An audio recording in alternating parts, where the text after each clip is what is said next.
वो देखो देखो देखो देखो। देखिए, दिल्ली के चुनाव अपने आप में बड़े अलग थे। यहां 3 पार्टियां कॉन्टेस्ट में थी। एक पार्टी ये थी कांग्रेस पार्टी, जो भारत की सबसे पुरानी पार्टी थी, और दूसरी पार्टी थी आम आदमी पार्टी, जो सबसे नई नवेली अजब अलबेली पार्टी 14 थी। सीट तो आपको इनकी वजह से मिली। नहीं 14 सीट। अरे 3 सीटों छोड़ के बाकी जमानत जब्त हो गई तो कहां से मिल गई इनकी वजह से? 14 सीट में विक्ट्री मार्जिन से ज्यादा वोट इनको मिले हैं। मगर आप सुनिए, मजेदार बात क्या रही। आम आदमी पार्टी पहुंची शिखर से सतह पर, और कांग्रेस पार्टी सिफर से सिफर तक। शून्य कहा जाता है कि आर्यभट्ट की किताब में सबसे पहले मिला, भारत ने खोजा। मगर मुझे लगता है कि जहां कहीं होंगे आर्यभट्ट भी चौंक गए होंगे कि उस शून्य को आत्मसात जितना कांग्रेस ने करके दिखाया है। कि आपको याद हो ना, पुरानी फिल्म में एक डायलॉग था जिसमें प्राण कहता था, India's contribution to the world is 0 0 and 0। तब गाना शुरू होता था, जब 0 दिया मेरे भारत ने, दुनिया कब गिनती आई। वो तो 3 बार 0 बोला था, तो 6 बार 0 ले लिए। अब इनके लिए तो वो लाइन आती है कि 6 बार 0 दिया इन्हें दिल्ली ने, तब भी ना इन्हें बुद्धि आई। अरे कौन भौंक रहा है ये बदतमीज? पर्सनालिटी के हिसाब से कुछ ज्यादा नहीं बोल रहा। और मगर एक चीज जरूर है, इस बार के शून्य ने कांग्रेस पार्टी को सुकून जरूर दिया है। वो सुकून इस बात का है कि आम आदमी पार्टी सत्ता से बाहर हुई है, तो जो वोट बैंक खिसक गया था कांग्रेस से आम आदमी पार्टी की तरफ से, अब इस शून्य में संभावनाएं तलाश रहे हैं कि शायद वो हमारा वोट बाहर आ जाए। कौन सा वोट बैंक? वही जिसको कोई समझने की जरूरत है, वही जो पूरे इंडिया गठबंधन को एक जोड़े हुए था, वही जिसके लिए अमानतुल्लाह खान सबसे बड़ी अमानत नजर आ रहे हैं, इसलिए उसमें कोई खयानत नहीं करना चाहता है। और दूसरी बात, समझने की कोई जरूरत नहीं, बोलना भी है और पर्देदारी भी है। कोई पर्देदारी नहीं है, समझने वाले समझ रहे हैं, ना समझे वो अनाड़ी है। जनता को आप मूर्ख समझना बंद कर दीजिए। नहीं, मैं गाली नहीं दे सकता। नहीं, गाली नहीं देना। समझने वाले समझ रहे हैं, ना समझे वो अनाड़ी है। सबको पता है एक ही वोट बैंक था जिसके लिए आपस में लड़ाई है, और इसीलिए चुनाव के समय इंडी गठबंधन पूरे भारत में एक था, क्योंकि एक वोट बैंक था। अब क्या हुआ, इन्होंने सत्ता में आने के बाद इतनी भौकाली दिखा दी राहुल गांधी जी ने कि इनके सारे साझीदार डर गए कि मेरा वोट बैंक ना ले जाए। तो अखिलेश जी ने कहा नमस्कार भैया, नहीं चाहिए हमें यूपी में। तो केजरीवाल जी ने कहा नमस्कार भैया, हमको नहीं चाहिए दिल्ली में। मैं कब हो गया ये? कब हुआ कब? उसी वोट बैंक की सारी लड़ाई ये है, वो वोट और बैंक उसी छोड़िए, वोट ये वाला बैंक की दिखाइए। संभावना हो सकती है दोबारा कांग्रेस से ये फुल स्क्रीन दिखाइए जरा, ये 9 चेहरे, ये सही चला रहे हैं हम लोग। सुधांशु जी, ये 9 चेहरे, इन्हीं में से सीएम बनेगा। देखिए, अंतर जानते क्या रहता है, हमारी पार्टी में अंतिम क्षण तक किसी को नहीं पता रहता है कि सीएम कौन बनेगा, पार्टी का अध्यक्ष कौन बनेगा, अथवा कौन बनेगा। दूसरी पार्टियों में जन्म के साथ पता रहता है कि पार्टी का नेतृत्व कौन करेगा। कुछ भी झूठ बोला ये, बकवास कर रहा है। अब तू गया बेटा, अब तू गया, देख तेरी औकात मैं दिखाता हूँ तुझे, देख। आलोक जी, वो कह रहे हैं लोकतांत्रिक पार्टी बीजेपी है और कांग्रेस पार्टी संभावनाएं तलाश रही है कि मुस्लिम मतदाता वापस उसकी तरफ आ गया है, और इसीलिए आप लोग आगे बढ़ रहे हैं, वरना 0 में आप लोगों ने रिकॉर्ड बना दिया है। देखिए, मुझे लगता है कि 93 के बाद बीजेपी को दिल्ली की जनता ने मौका दिया है। अभी भी आम आदमी पार्टी और कांग्रेस को कोसना छोड़ देना चाहिए। दिल्ली के लिए क्या करना है उस पर काम करना चाहिए। ये बड़ी अच्छी बात कही आप। दिल्ली आज कितनी प्रदूषित है, यमुना का क्या बुरा हाल है, जो स्कूलों की, कॉलेजों की, मोहल्ला क्लिनिक्स की हालत है, उस पर क्या काम करेंगे, उस पर बीजेपी को सोचना चाहिए। लेकिन दुर्भाग्य यह है कि भाजपा पिछले 11 साल से अभी भी इतिहास में ही जी रही है। उन्होंने क्या किया और उनको क्या करना चाहिए उस पर ध्यान नहीं रहता। देश के प्रधानमंत्री से लेकर सुधांशु भाई तक दूसरों को ही कोसने पर लगे रहते हैं। गजब बेइज्जती है। हालत यह है, इन्होंने कहा कि साहब एक वोट बैंक। हमारी 3 बार सरकार रही और 40 से 45% दिल्ली की जनता ने हमें वोट दिया। तो 40 से 45% कोई भी ऐसा वोट बैंक नहीं है जिसकी आप बात कर रहे हैं। इसका मतलब बाकी लोग भी वोट देते हैं और सभी को सब वर्गों का वोट मिलता है, मेरा ऐसा मानना है। ठीक है, समझिए। पर समझ में क्या आया सर, 0 सीट क्यों आई तीसरी बार लगातार? इसका कुछ एनालिसिस किया? सीधा कारण है, दिल्ली की जनता केजरीवाल को हराना चाहती थी। हम उसको पूरी तरह से उस रूप में हम जीतने वाली पोजीशन में अपने आप को प्रेजेंट नहीं कर पाए, क्योंकि बीजेपी का एक 32, 33, 34% वोट बैंक था। तो जनता ने सोचा केजरीवाल को हटाना है तो किसको वोट दिया जाए। चुनाव बाइपोलर हो गया, और बाइपोलर होने में कहीं ना कहीं हम पिछड़ गए। फिर भी हम दिल्ली की जनता ने जो मैंडेट दिया है उसको स्वीकार करते हैं। गजब की जनता फिर तय करेगी। 5 साल में इन्होंने 3 मुख्यमंत्री दिए थे, अब 10 साल और देख लिया एक मुख्यमंत्री को, जिसने शीश महल बनाया, दारू का काम किया, जो भी किया उसने, उसकी सरकार ने, जनता ने उसको सजा दी। अब 5 साल ये क्या काम करेंगे, तीनों का कंपैरिजन हो जाएगा। पहली बार 5 साल में 3 मुख्यमंत्री दिए थे, हम तो कह रहे हैं भाई इस बार मुख्यमंत्री बनाओ और किसी डमी को मत बनाना। अंजना जी ने काफी चेहरे दिखाए हैं, इसमें से काफी अच्छे लोग भी हैं। हम तो कह रहे हैं कि जो भी बने अच्छा, वो कौन कौन दिल्ली की पसंद है भलाई। दिखाइए।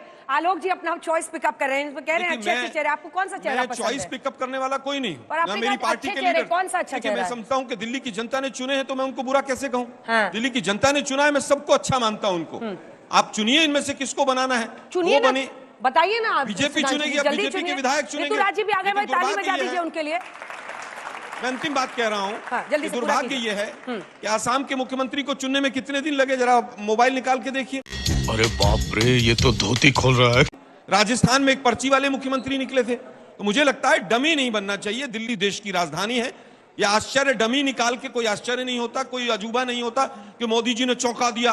अरे भाई, चौंकाते वकाते नहीं है, डमी लेके आते हैं, राज्य को पीएमओ से कंट्रोल करते हैं। अरे साला, इतना अलग फ्रॉड चल रहा है। मुझे लगता है कि जब पहली बार 2013 नवंबर में इनकी सरकार बनी, 49 दिन की, दिसंबर में, तो बहुत से विधायक इनके ई रिक्शा पर बैठकर आए थे।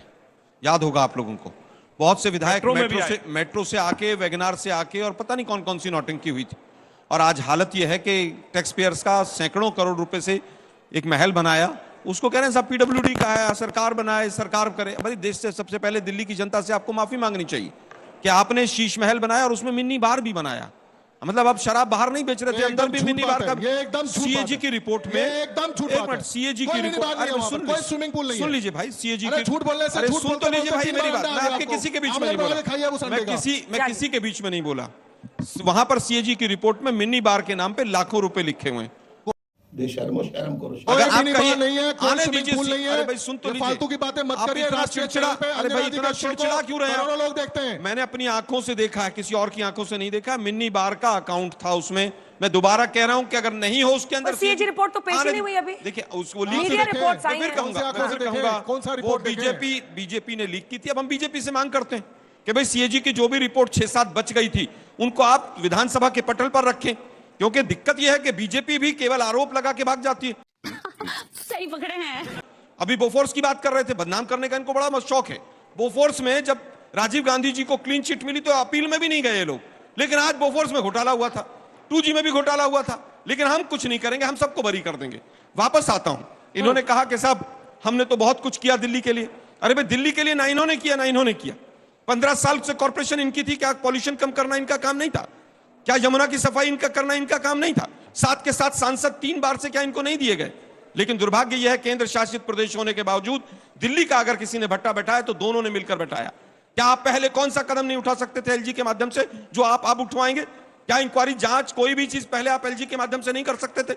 एसीबी आपके पास थी, दिल्ली पुलिस आपके पास थी, कितने आपने जांच करके पहले कर लेते? जब दिल्ली लूट रही थी तब आप सो रहे थे। शराब नीति पर आपके एलजी ने दस्तखत करके शराब नीति को लागू किया। आपके कॉर्पोरेटर्स ने परमिशन देके शराब की दुकानें खुलवाई। आज आप इनसे झगड़ा करेंगे। अब मैं वापस आता हूं, इन्होंने कहा कि साहब वो उसको तोड़ने में पहले लगाइए फिर खर्चा कीजिए। इनको बड़ा अच्छा एक्सपीरियंस है। गुजरात में एक पुल था, उसकी लागत बनाने की 42 करोड़ थी और उसको तोड़ने की, जब वो गिर गया, तोड़ने की लागत, उसका टेंडर जो था 44 करोड़ का था। आप क्रोनोलॉजी समझ लीजिए। तो इनको बहुत अच्छा एक्सपीरियंस है और ये कहते हैं साहब जो हम कहते हैं वो करते हैं। सबको रोजगार दे दिया, 2 करोड़ 2022 तक सबको मकान मिल गया, किसान की आमदनी डबल हो गई, 100 स्मार्ट सिटी बन गई। दिल्ली की लिस्ट में नहीं थी वो, ठीक है, दिल्ली लिस्ट में नहीं थी, दिल्ली पॉल्यूशन में मरे, इनको परवाह नहीं थी। चूतिया बनाया तुमको। जनता का एक सवाल आया आपके लिए। हाँ, तो मैं पूछना चाहता हूँ कि आप बोलते हैं कि हम एक मजबूत विपक्ष बनकर बीजेपी के सामने आएंगे। मैं ये देखना चाहता हूँ कि जिस पार्टी की एक सीट नहीं आ रही वो कैसे मजबूत विपक्ष बन पाएगा? क्या आपकी पार्टी जो 3 में भी नहीं है, 13 में भी नहीं है, हम क्या उसको किस तरह से उनकी योजनाएं देखेंगे कि वो बीजेपी को फोर्स करें? मुझे अभी बता है भाई, अभी बता है। अभी तूने गाड़ी में उंगली किया ना, अभी बता है।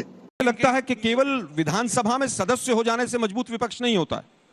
बाहर से, विधानसभा के बाहर भी विपक्ष की भूमिका में कांग्रेस रहेगी और जो भी इनके गलत कारनामे होंगे वो उठाएंगे। ऋतुराज जी, आप ऐसे क्या कर रहे थे? आप उंगली क्या दिखा रहे थे? पिछली विधानसभा में भी, पीछे से चूंकि आलोक जी देख नहीं रहे। एक मिनट, पिछली विधानसभा में भी हम 0 पे थे, लेकिन अंजना जी बहुत अच्छा सवाल इस बच्चे ने पूछा है। पिछली विधानसभा में भी हमारा विधायक नहीं था, लेकिन शराब घोटाले के मेन कंप्लेनेंट कांग्रेस पार्टी थी। ये देखिए, बिल्कुल सही बात बोली। और उसके बाद इन्होंने जाकर गठबंधन कर लिया। सुनिए, देखिए सुधांशु भाई, मैं आपके बीच में नहीं बोला। हमने अभी भी पार्लियामेंट के अंदर 6 बिलों को पिछले 1 साल में बुलडोज होने से बचाया है। आज भी तमाम बिलों के ऊपर चर्चा होनी शुरू हो गई है। अब 150 सांसद सस्पेंड नहीं होते ठीक है, हैं। ऋतुराज हम जी, पहले जल्दी भी मजबूत थे। कुछ कह रहे शाबाश बेटा। को आपने किया देखिए अभी तक दिल्ली के ऊपर क्या प्लान है, सुधांशु भाई ने एक सेंटेंस नहीं बोला। केजरीवाल जी इसी तरह से झूठे वायदे करते थे, मैं ये कर दूंगा, मैं वो कर दूंगा, मैं एफिडेविट दे रहा हूं, मैं बंगला नहीं लूंगा, मैं मकान नहीं लूंगा। आपके ऊपर जनता कैसे भरोसा करे? 15 साल से आपकी सुधांशु- कॉर्पोरेशन थी, 11 साल से केंद्र में आप बैठे हुए हैं। आप बताइए। अरे मैं क्या बताऊं मैं